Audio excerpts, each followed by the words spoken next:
Et c'est l'heure de l'invité du jour. La campagne de vaccination en Europe est freinée par la pénurie de vaccins. AstraZeneca ne tient pas ses engagements selon la Commission européenne. La confidentialité des contrats n'aide pas à savoir qui dit la vérité. On retrouve Pauline Landex, cofondatrice de l'Observatoire de la transparence dans les politiques du médicament. Bonjour. La campagne de vaccination connaît des difficultés d'abord de logistique et maintenant de pénurie. Les laboratoires ont visiblement eu les yeux plus gros que le ventre. Comment est-ce possible ? Alors bien sûr, la demande est exceptionnelle puisqu'on se trouve dans une situation où l'ensemble de la population mondiale ou presque a besoin de vaccins, ce qui est une situation inédite.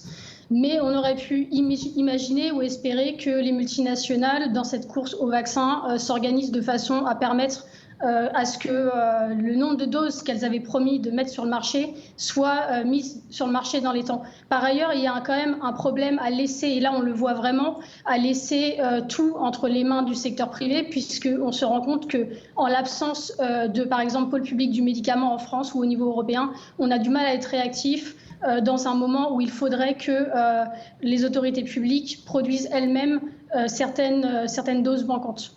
Et la Commission de Bruxelles, elle tape du poing, mais est-ce qu'elle a les moyens de vérifier la véracité des arguments avancés par les laboratoires, notamment AstraZeneca ? Alors, est-ce qu'elle a les moyens de vérifier? Ça, c'est une question dont on n'a pas forcément les réponses. En revanche, il faut rappeler que la Commission européenne et les États membres de l'Union européenne notamment ont financé à hauteur de millions d'euros, de centaines de millions d'euros, de milliards d'euros la course au vaccin. Donc, il y a eu des contrats signés entre les firmes pharmaceutiques et les autorités publiques des différents pays. Dans les contrats, on aurait espéré qu'un certain nombre de conditionnalités soient mises en place concernant le nombre de production de doses et concernant les modalités en cas de non-respect de ces clauses et du nombre de production de doses. Et pourquoi les contrats ne sont pas publics? Pourquoi restent-ils secrets, y compris celui qui lie les laboratoires entre eux, par exemple Sanofi comme sous-traitant de Pfizer? Eh bien, parce que c'est malheureusement la norme et c'est pour ça qu'on demande la transparence dans les politiques du médicament. On demande à ce qu'un certain nombre de contrats soient publics et non complètement dans l'opacité la plus totale.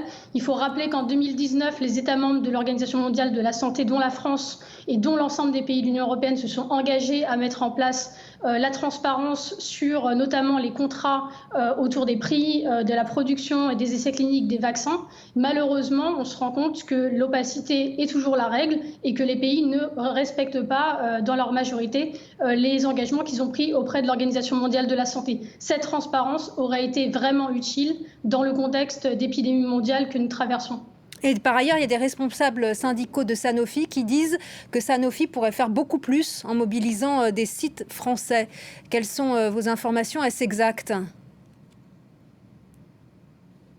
Alors absolument, ce qu'il faut savoir, c'est que le contexte actuel où on laisse les multinationales pharmaceutiques décider de ce qu'elles veulent produire, puisque c'est des multinationales, donc forcément c'est des acteurs privés, ça pose un problème parce qu'on est obligé de croire ces entreprises sur parole. Donc si elles nous disent on n'a pas les capacités de produire ou on veut seulement mettre ce site à disposition et pas d'autres, on est obligé de les croire sur parole.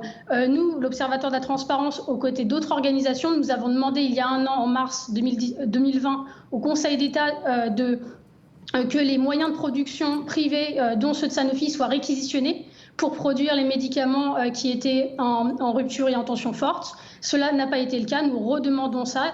Tous les moyens présents sur le territoire français doivent être réquisitionnés pour produire ce dont nous avons besoin en matière de produits de santé, notamment les vaccins. Pour en revenir à la passe d'armes entre Bruxelles et le laboratoire AstraZeneca, est-ce que le fait qu'AstraZeneca soit beaucoup moins cher à prix coûtant, est-ce que ça peut expliquer le défaut de production ? Pas forcément. En fait, la question du prix, c'est toujours la même chose. C'est-à-dire que les multinationales disent si on ne peut pas produire plus, eh bien, c'est parce qu'on vend à des prix plus intéressants et donc il faudra accepter que moins de doses soient produites. C'est faux. On sait très bien que même au prix d'AstraZeneca, rentre dans ses intérêts, c'est-à-dire dans ses intérêts financiers, recouvre ses intérêts financiers. Il y a une opacité sur les coûts réels de production des vaccins produits par Sanofi, par Pfizer, par d'autres firmes d'une façon générale. En tout cas, les estimations que nous avons montrent qu'il y a des marges importantes réalisées par ces firmes sur des vaccins en général.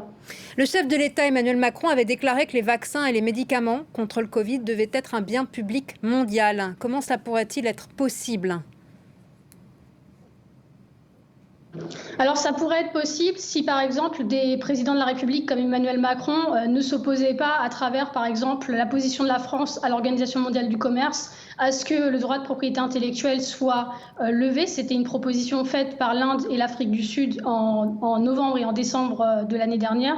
Malheureusement, donc la France s'est opposée à ça. Donc ça aurait été un premier pas vers les vaccins et les technologies contre le Covid comme bien commun. Malheureusement, on voit à nouveau pour Emmanuel Macron qu'il y a un décalage immense entre les paroles et les actes.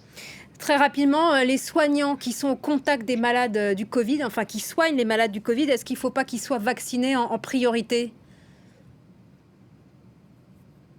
Alors bien sûr, les soignants doivent être vaccinés en priorité, mais il faut quand même rappeler une autre question, c'est la question de ce à quoi les vaccins mis sur le marché répondent. S'ils réduisent seulement les formes graves du virus, c'est très bien pour certaines personnes qui ont notamment des comorbidités, mais ça ne résout pas la question de la transmission du virus. Pour les soignants, bien sûr, on peut demander absolument à ce que les soignants soient vaccinés en priorité, mais il faut aussi poser la question des vaccins mis sur le marché. Est-ce qu'ils réduisent la transmission de façon significative ?